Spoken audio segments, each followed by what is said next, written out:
outbreak of the Norovirus sweeping across the University of the Bahamas campus here in Nassau, Bahamas. This highly contagious stomach bug has sent students and staff both home and to the local hospital for feeling weak from vomiting and diarrhea. This virus has had a few names over the past decade. The Norovirus has been known to medicine since 1929, when a pediatrician described it as a winter vomiting virus.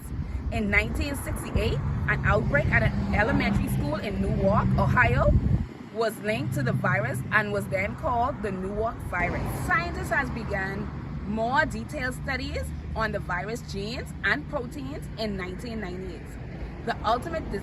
They ultimately decided that the Newark virus was one of the relative groups of human viruses, known to be estimated about 150 or more in numbers, and renamed the Norovirus. Now, we turn it over to the campus nurse. Hi, good afternoon, everyone. I'm RN Barrows. I'm attached to the university's medical facility.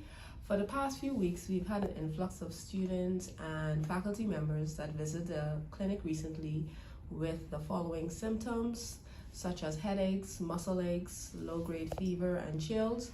At first inspection, we thought it was influenza or COVID, but with the additional symptoms of vomiting, diarrhea, stomach cramps, we became concerned. As the weeks progressed, we saw the numbers grow.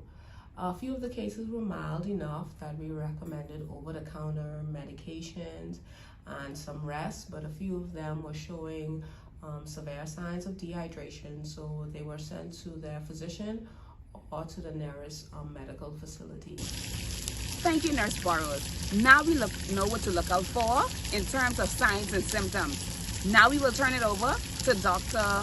Moss, the expert, for more information on how the virus is transmitted.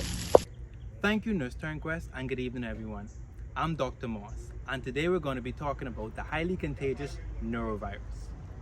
Just as leaves fall from the trees, the norovirus can take several routes to get you infected. And understanding how to stop the spread is key to prevention. Just as how the leaves can spread and cover the ground, the virus can spread through vomit or feces.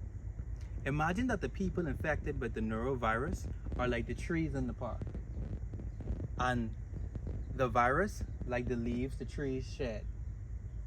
The virus is present in the vomit and feces of infected individuals. If they do not practice proper hygiene after using the toilet or vomiting, then, just as the leaves cover the ground under these trees, others who touch these contaminated surfaces can then place their hands on their face and their mouth and become infected. This is very similar to someone who's walking through the park and picking up leaves from the ground. Secondly, think of contaminated food and water as these picnic benches spread under the structure. Just as we enjoy a meal in the park, the norovirus can contaminate food and water sources, leading to outbreaks when consumed. Infected food handlers, like park goers, preparing a meal without washing their hands can transfer the virus to the food they spread. Lastly, imagine the aerosolized particles from an infected person vomiting as a breeze rustling in the trees above. When an infected person vomits, norovirus particles can become airborne, especially in enclosed or poorly ventilated spaces. These aerosolized particles can be inhaled by others, just as someone in the park unknowingly inhaling leaves carried by a broom. In conclusion, the norovirus is a highly contagious virus that spreads through person-to-person contact, contaminated food and water, and even aerosolized particles. Just as the leaves from the trees can cover the ground in the park, it is vital for all of us to practice good hygiene, proper food handling, and take precautions in crowded settings to prevent the spread of this virus. Thank you, Dr. Moss, for that insightful information. Next, we will turn it over to Nurse Jones to inform us on how to prevent the transmission of the virus. There are a few preventative measures to reduce the spread of the norovirus. You can practice food safety by handling and preventing cross-contamination. Also, you should wash your fruits and vegetables before consumption.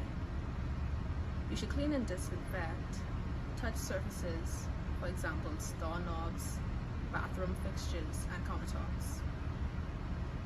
When it comes to personal hygiene, you should not prepare foods if you are sick. In personal hygiene, you should use separate towels, utensils, bathroom facilities if someone in your household is sick. Always ensure access to safe water. Avoid drinking untreated or potentially contaminated water. When traveling, always wash your nose for outbreaks. Practice proper hygiene and avoid consuming food from uncertain sources.